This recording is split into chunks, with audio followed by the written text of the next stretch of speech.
미국의 학자들이 미국 역사에 공헌한 사람들을 이제 뽑아서 출신지가 어딘가, 어디에서 제일 많은 이런 위대한 사람들이 나왔는가, 그것을 이제 확인하는 가운데 제일 많이 나온 것이 미국 동북부의 작은 지방인 뉴 잉글랜드 쪽에 아주 인물들이 많이 나왔습니다.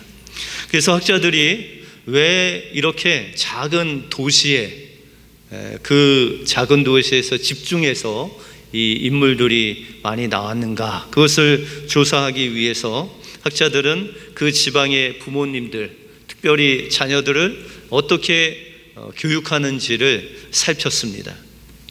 그런데 특이한 사실이 발견이 되었습니다. 그들은 특히 자녀가 잘못했을 때 책망하면서 그 많은 어른들 가운데 아주 비슷한 말로 그 자녀들을 책망했다라는 것이죠.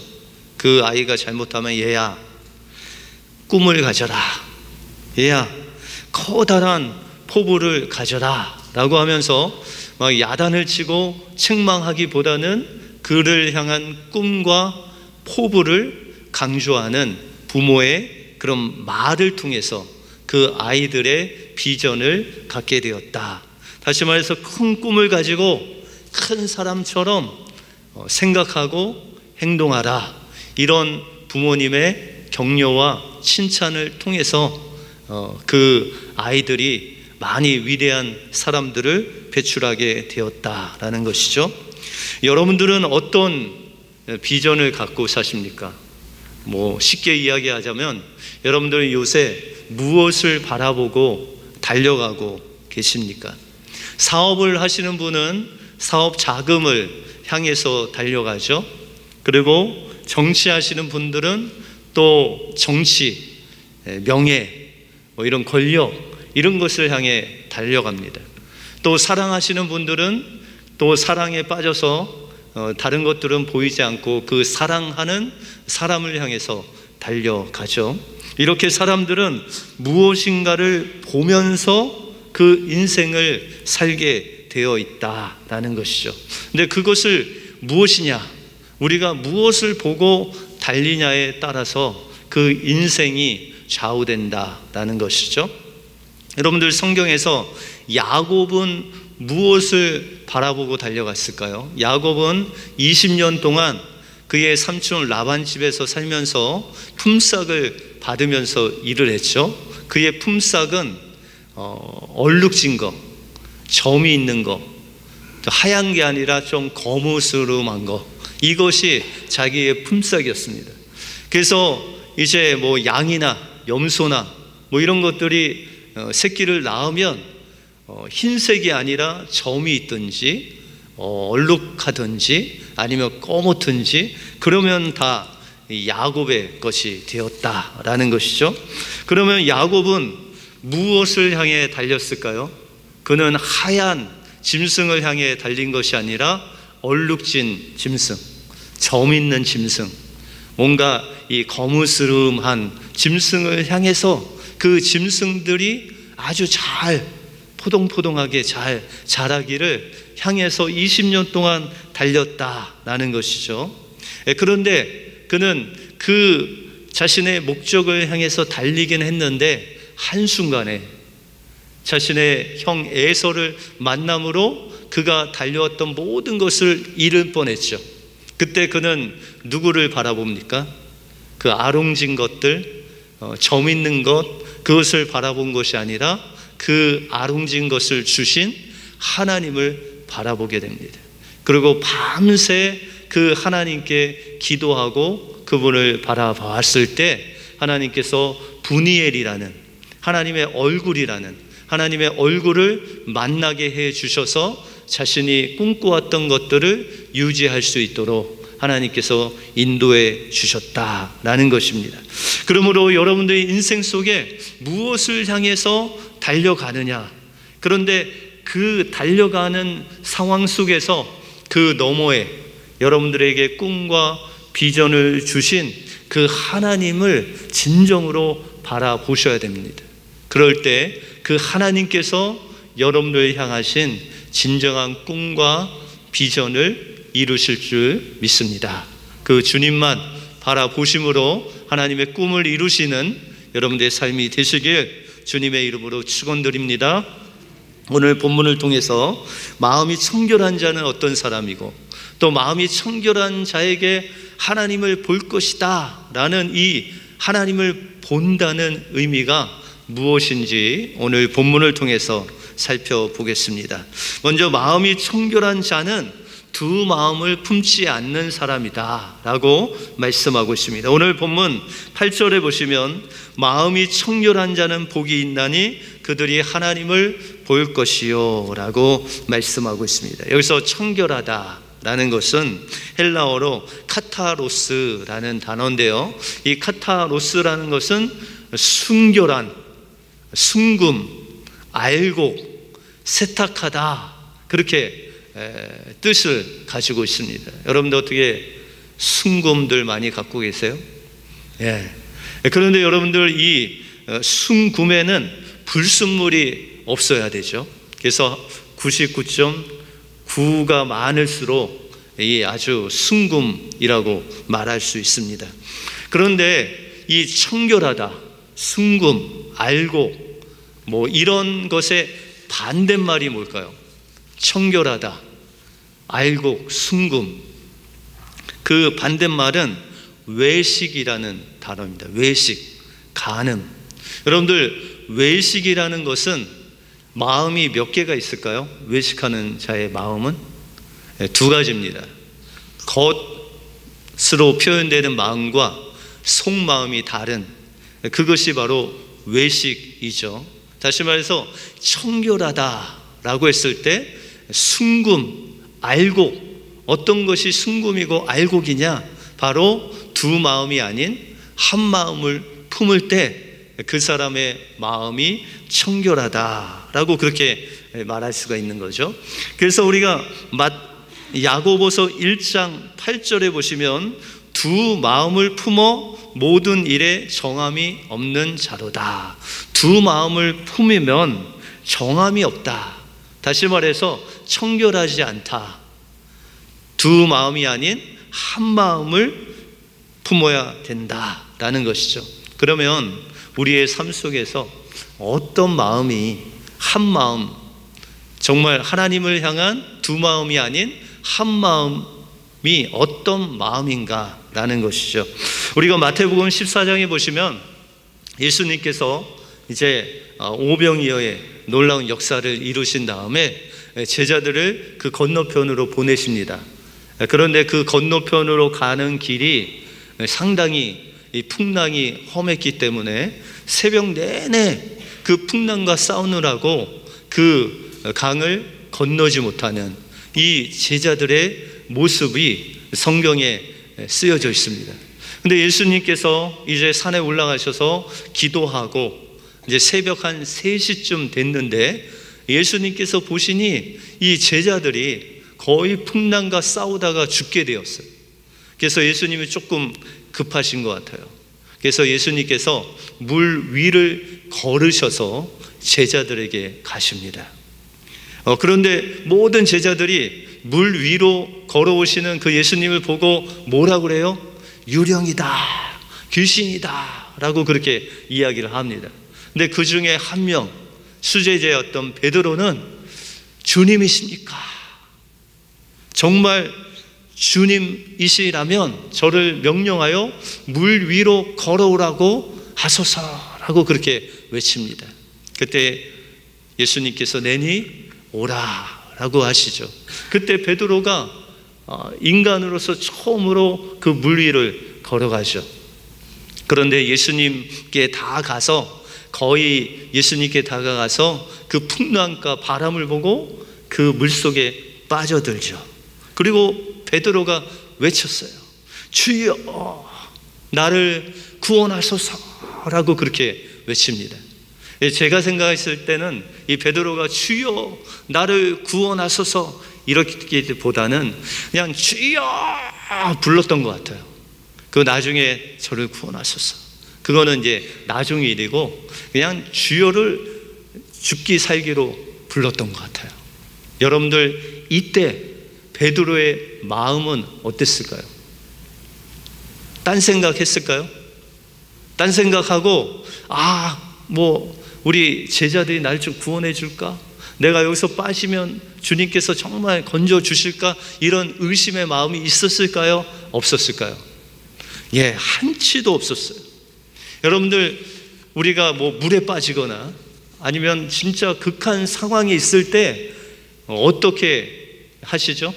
베드로와 같이 주여, 그냥 여러분들 마음 깊은 곳에서부터 그냥 주여만 나오죠. 그러면은 딴 생각이 나요, 안 나요? 딴 생각이 안 나요. 제가 예전에 군대에서 이제 유류고에서 그 덤프 트럭에다가 기름을 싣고 와서 이제 그것을 이제 올리려고 했다가 제가 덤프 트럭의 뒤에 후진을 해서 제가 밀린 적이 있어요. 그 쇠하고 덤프 트럭 중간에 낀 적이 있습니다. 근데 그때는 거의 이제 죽는구나 생각하고 그거를 밀다가 제가 쓰러졌어요.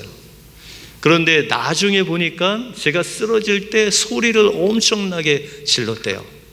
주여를 외쳤던지 꽥하고 그냥 했던지 그거는 모르겠는데 하여튼 소리를 질렀는데 그 소리를 듣고 안에 있던 장교들이 창문을 깨고 나와서 저를 이제 건졌다고 하더라고요. 그런데 제가 소리를 질렀다는 거죠. 제가 소리를 질릴 때 내가 소리를 질렀는지 안 질렀는지도 모르는데 그 소리를 지를 때 딴 생각을 할 수 있을까요? 거의 생명의 부르짖음이었을 겁니다. 여러분들 그 생명의 부르짖음 같이 하나님께 부르짖는 거죠. 그때는 여러분들 마음속에 다른 생각이 아닌 오직 한 분, 그 하나님만 한 마음으로 그 하나님만 찾게 되는 거죠. 여러분들 창세기 5장에 보시면은 인류 최초로 하나님의 이름을 부른 사람이 나옵니다. 그 사람이 바로 에노스라는 사람이에요. 근데 이 에노스라는 사람의 이름은 연약하다라는 그런 뜻이죠. 그래서 하나님께서 이 아벨 대신에 셋을 주셨는데 그 셋의 아들이 에노스예요. 그런데 이 에노스는 그 아벨의 후손이고 가인의 후손들이 있었는데 그 가인의 후손들은 세상에 아주 강력한 사람들이었어요.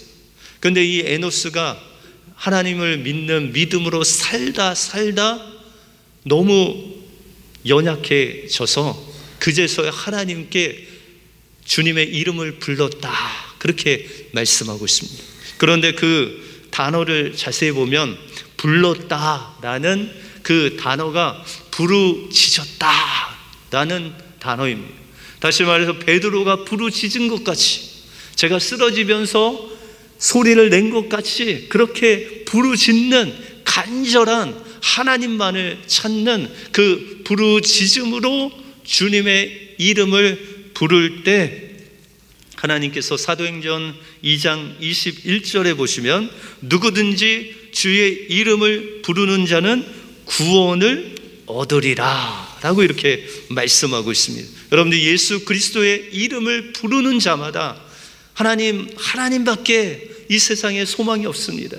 하나님, 저를 죄 가운데서 이 세상에서 구원하실 분은 하나님밖에 없습니다 라고 하면서 예수 그리스도의 이름을 부르짖는 자들에게 구원을 주시는 놀라운 역사가 일어나게 된다라는 것이죠.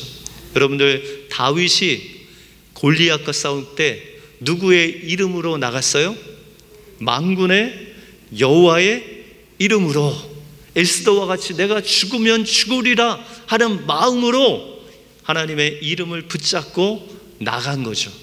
여러분들, 사도 바울이 병든 자들, 귀신 들린 자들, 죽은 자를 어떻게 살렸어요?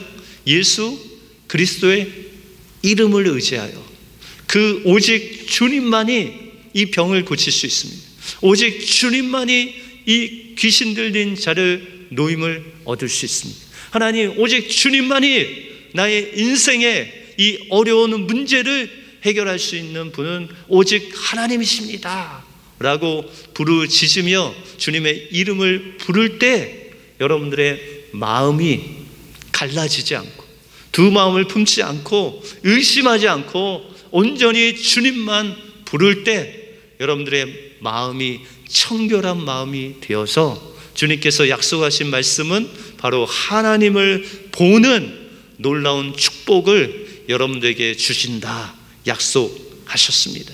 이번 한 주간 여러분들 오직 여러분들의 마음을 하나로 뭉쳐서 주의 이름을 부르심으로 주님을 보는 놀라운 은혜가 여러분들의 삶 속에 있기를 주님의 이름으로 축원드립니다. 다음으로 마음이 청결한 자는 우리 죄를 십자가에 못 박는 사람입니다. 우리 마음에는 하나님을 볼 수 있는 마음의 창이 있어요. 그래서 우리가 성경 공부를 이렇게 하다 보면 목사님 저는 평생 주님을 한번 보는 게 소원입니다 라고 그렇게 말씀하시는 분들이 많아요. 그런데 여러분들의 마음의 창을 통해서 하나님을 볼 수 있는 그 영적인 눈을 언제 여셨냐면 바로 여러분들이 예수 그리스도를 믿을 때, 그때 여러분들의 마음의 창이 열려져서 하나님을 보게 된 거예요. 그래서 성경에는 하나님을 본다라는 것을 여러 가지 단어로 사용했어요. 그래서 하나님을 본다, 그 다음에 에베소서에 보면 하나님을 안다, 그리고 시편 24편에 보시면 하나님의 성소 안에 올라간다. 여러분들은 예배 가운데 나오셨잖아요. 하나님의 성소에 나오셨잖아요. 그래서 지금 주님을 보고 있는 거예요. 주님을 알아가고 있는 거예요. 이것이 바로 하나님을 본 자의 모습이다라는 것이죠. 그런데 이 마음의 창으로 하나님을 볼 수 있는 눈을 여셨는데 때때로 우리의 이 창이 닫혀져서 아니면 얼룩져서 아니면 습기가 차서 세상 것으로 더러워져서 주님을 볼 수 없을 때가 있다라는 것이죠. 그러면 우리가 하나님을 볼 수 없도록 우리의 마음의 창을 더럽게 하는 것은 무엇일까요?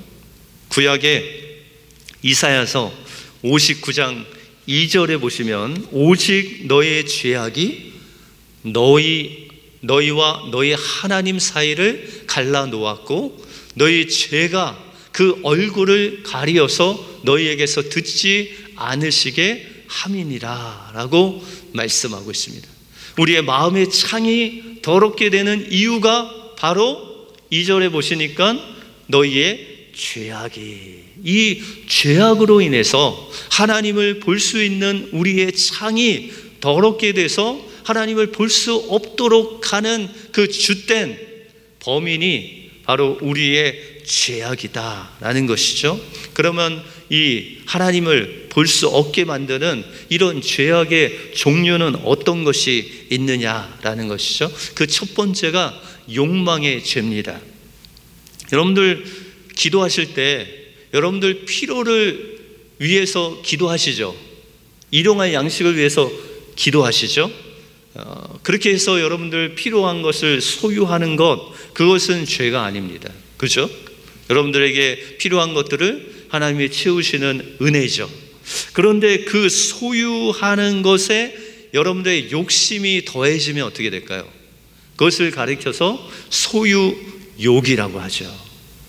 하나님께서 주시는 것을 소유하는 것은 죄가 아닌데 거기에 우리의 욕심이 더해지면 그것이 하나님을 보는 것을 가리우는 죄가 된다라는 것이죠. 그래서 우리가 누가복음에 보시면은 어리석은 부자 비유가 나와요.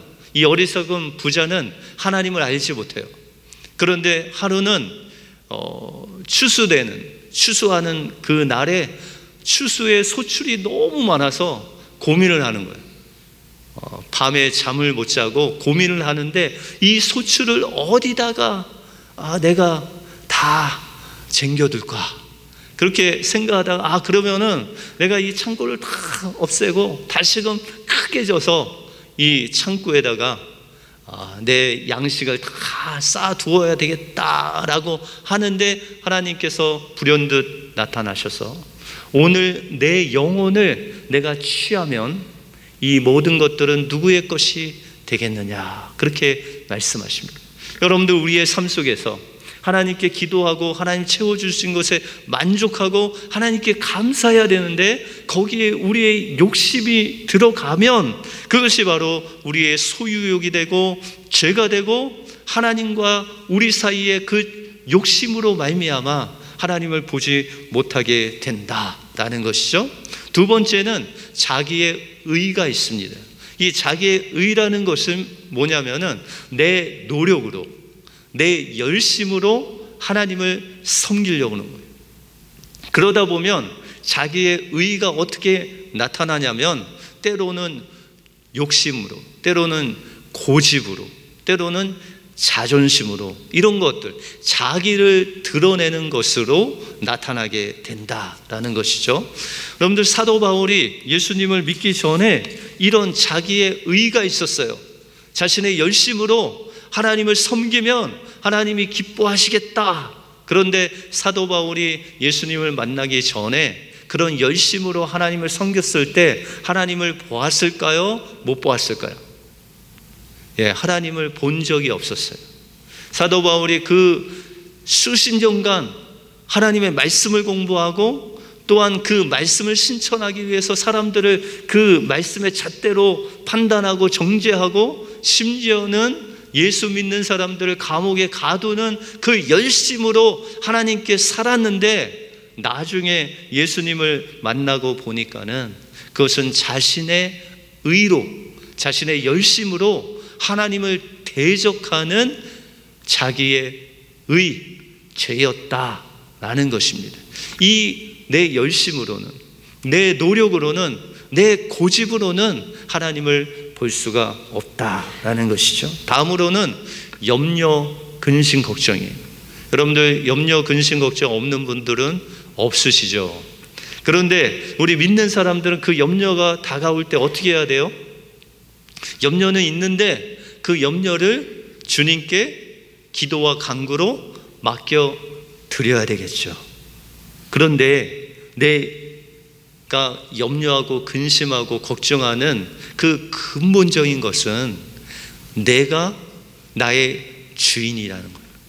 내가 그 일을 내 힘과 능력으로 하려고 하니까 근심, 걱정이 생기는 거예요. 근데 그것을 하나님께 맡기면 내가 하는 것이 아니라 하나님이 하시기 때문에 그 염려가 사라지게 된다. 그러므로 염려는 뭐다? 죄다. 그 염려를 하면 하나님을 볼 수 없다. 마지막으로 쓴뿌리입니다. 히브리서 12장 15절을 한번 같이 읽어볼까요? 시작. 너희는 하나님의 은혜에 이르지 못하는 자가 없도록 하고, 또 쓴뿌리가 나서 괴롭게 하여 많은 사람이 이로 말미암아 더럽게 되지 않게 하며. 쓴뿌리가 있다는 거예요. 근데 이 쓴뿌리는 마음의 상처로부터, 누군가의 말이나 행동이나 이런 것으로부터 상처를 받았는데 그것을 온전히 하나님께 맡기지 못함으로 그것이 쓴뿌리가 됐다는 거예요. 그 쓴뿌리가 어떻게 변하냐면, 때로는 여러분들 마음에 섭섭함으로 다가와요. 뭐가 자녀들이 뭘 해도 마음이 섭섭해져요. 그러면 이게 쓴뿌리구나 라고 생각하면 돼요. 때로는 이 쓴뿌리가 우리에게 죄책감으로 다가와요. 때로는 이 쓴뿌리가 우리에게 열등감으로 다가올 수 있다라는 것이죠. 그런데 이 쓴뿌리는 누구한테나 있다라는 것이죠. 우리는 인간이기 때문에 사람의 말로, 사람의 행동으로 우리가 자라오면서 이런 쓴뿌리가 없는 사람은 아무도 없다라는 것이죠. 근데 세상 사람들도 이 쓴뿌리가 있는데, 우리 믿는 자들은 그러면 이 쓴뿌리를 어떻게 처리해야 되느냐? 바로 우리 믿는 자들은 이 쓴뿌리를 가지고 주님의 십자가 앞으로 나가서 주님의 보혈로 십자가의 못 박음으로 인해서 그것을 정결케 하는 놀라운 은혜를 받아야 된다라는 것이죠. 그래서 갈라디아서 5장 24절에 보시면 그리스도 예수의 사람들은 우리 육체와 함께 우리 욕심과 그 정욕을 십자가에 못 박았다, 그렇게 말씀하세요.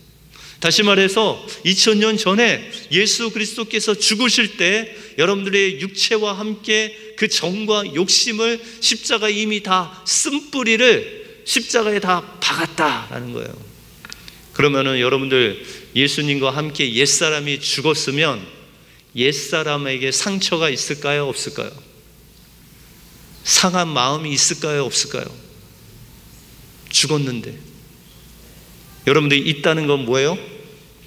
여러분들이 아직 안 죽으셨다. 여러분들이 옛사람이 주님과 십자가에 죽어야 되는데 자꾸 오물오물 이렇게 살아난다는 거예요. 그게 쓴뿌리라는 거예요. 그러면 어떻게 해야 돼요?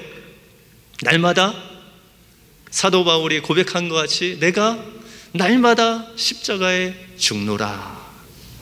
여러분들의 옛사람을 십자가에 못 박는 거예요. 어떻게? 믿음으로. 왜요?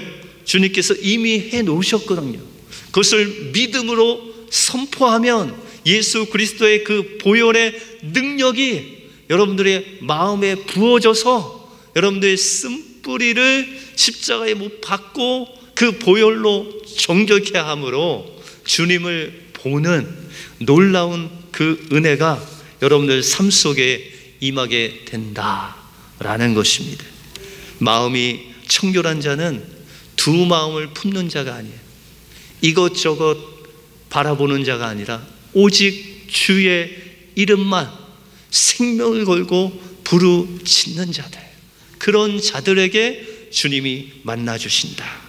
또한 마음이 청결한 자는 우리의 죄를, 우리의 쓴뿌리를, 걱정, 근심, 욕망을 그냥 내버려 두는 자들이 아니라 십자가의 믿음으로 못 박는 자들이다.